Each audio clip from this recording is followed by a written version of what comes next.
It was an unusually cold spring afternoon in Washington, D.C. Heavy clouds loomed over the city as the first raindrops began to fall. People scurried for shelter, holding newspapers and briefcases over their heads. But one figure stood still at the corner of 14th and Constitution Avenue, a female police officer in full uniform, soaked to the bone, motionless except for her eyes scanning the street. Her name was Officer Grace Hahn, a 32-year-old single mother and dedicated patrol officer. Known by locals for her warm smile and calm demeanor, Grace never left her post rain or shine. That day, she was assigned traffic duty near the National Mall during an unannounced visit from President Donald Trump. Her shift had begun at 7 a.m., and by noon, the rain had turned into a downpour.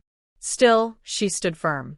In a black SUV a few blocks away, Trump's motorcade was rolling toward the Capitol. Looking out the tinted window, he noticed the soaked officer standing in perfect posture in the middle of the storm. He turned to his aide and said, "Why is she still standing out there in that rain?" No one had an answer, but Trump couldn't take his eyes off her.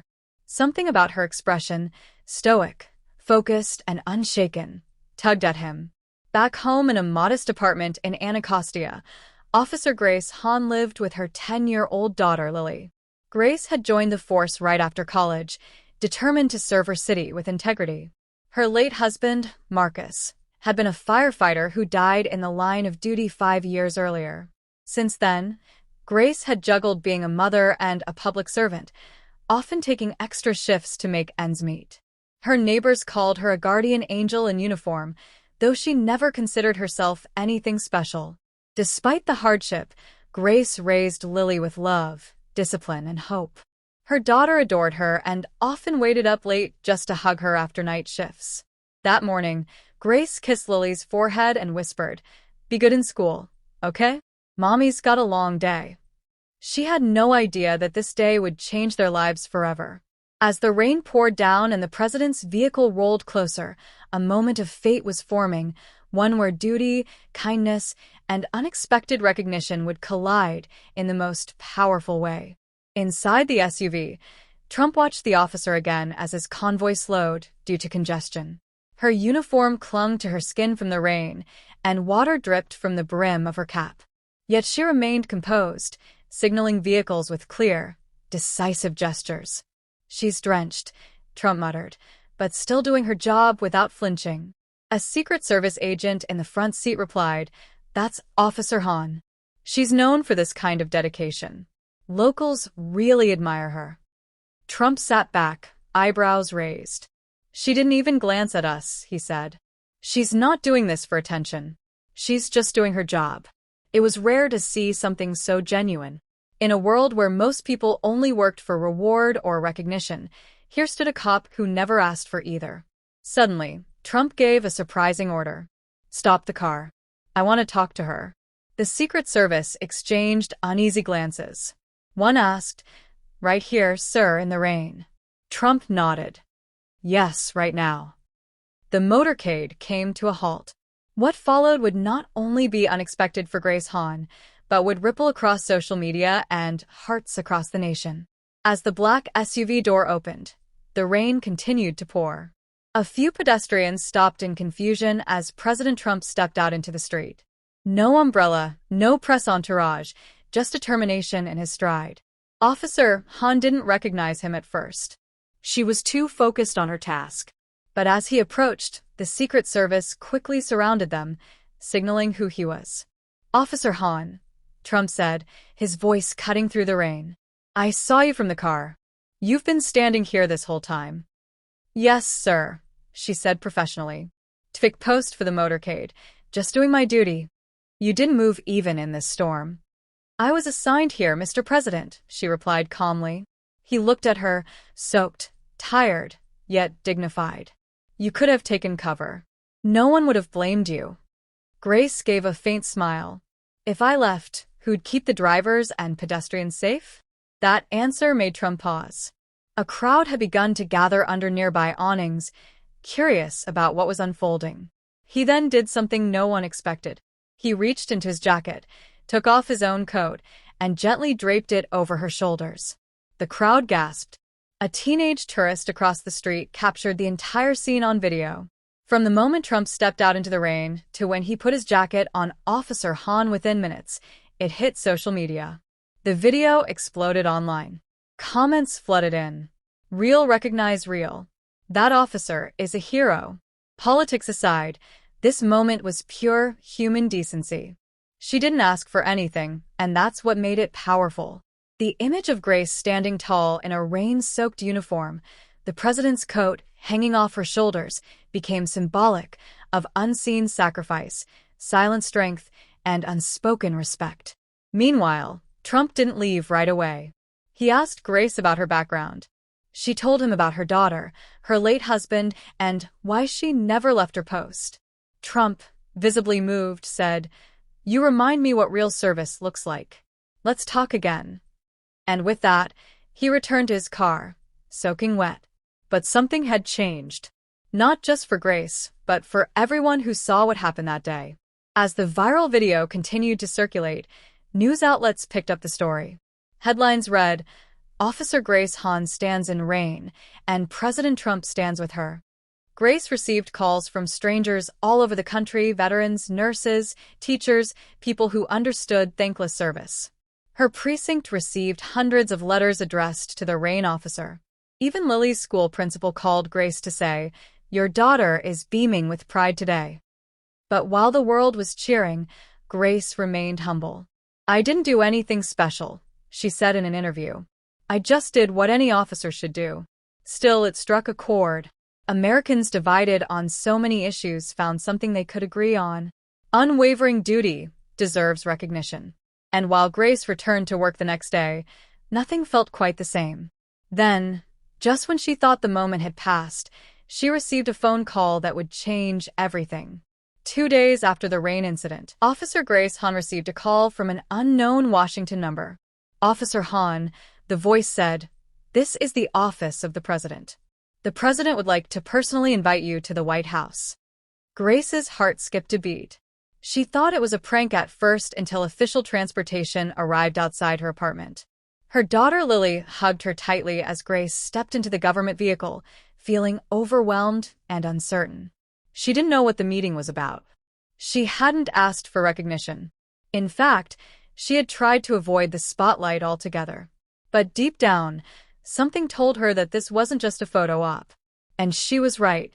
When she entered the White House and was escorted into the Roosevelt Room, she found President Trump waiting with a small group of veterans, officers, and his inner circle.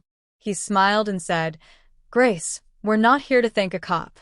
We're here to thank a hero." The room applauded, but what came next would leave her speechless.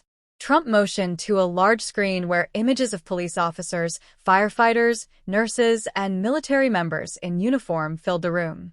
"These men and women show up every day without complaint," he began, "but often we walk past them without even seeing them." He paused, then looked at Grace. "What you did that day, standing in the rain, invisible to the world, reminded me of all the invisible people who hold this country together." Grace blinked rapidly, holding back tears. Trump then invited her to speak. With trembling hands, she stood behind the podium. "I'm not used to giving speeches," she admitted. "But I do believe there are thousands like me out there just doing their job quietly. I just happened to get noticed." She looked down at her palms, then back up. "My husband used to say, 'Service is sacred, even when no one sees it.' He died in uniform, but he never sought medals, just purpose." There wasn't a dry eye in the room. Trump whispered to an aide. The next move was already in motion. Later that afternoon, Grace was invited into the Oval Office for a private conversation with Trump. She sat down nervously, unsure what to expect. Trump leaned forward and said, "You mentioned your daughter, Lily. Tell me about her." Grace smiled. "She's 10. She wants to be a writer, always drawing or making up stories." Trump nodded. "She's lucky to have a mother like you." He then pulled a letter from his desk and handed it to her. Grace opened it slowly and gasped. It was a fully funded presidential education grant signed and approved, guaranteeing Lily's future tuition for any school in the country. Grace was speechless.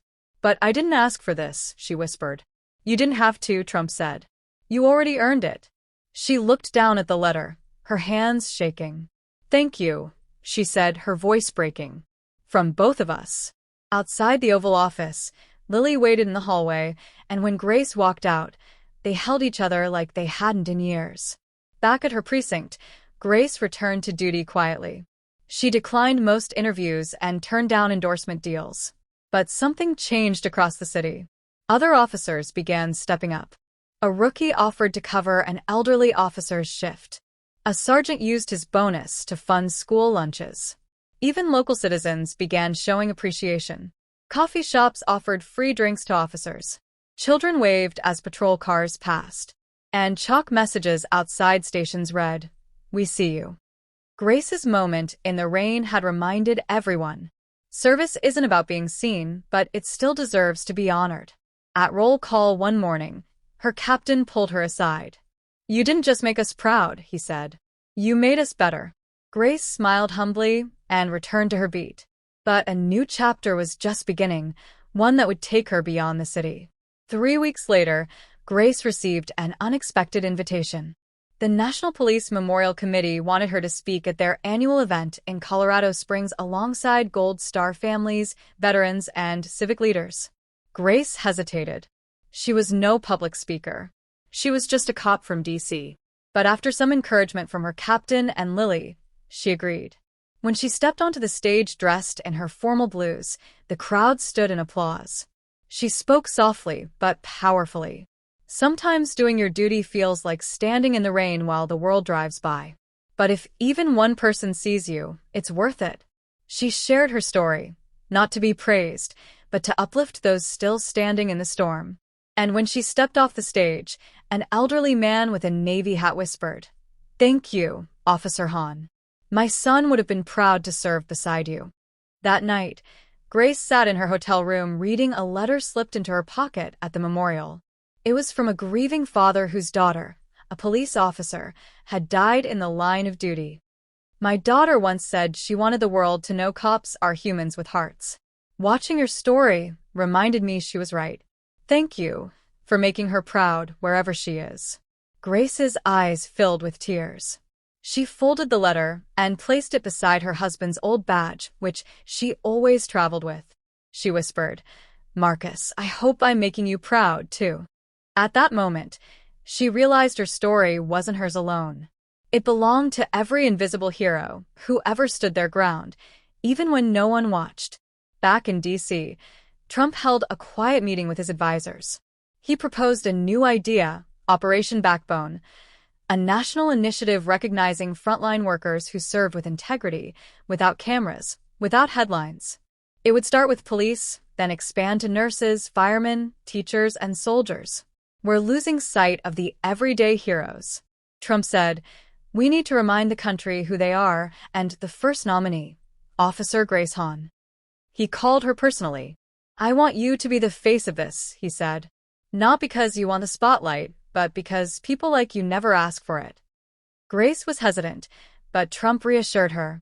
"You'd be honoring others, not yourself." And so, with quiet grace, she said yes. As part of Operation Backbone's launch, Grace visited Lily's school to speak at an assembly. She didn't talk about awards or White House visits.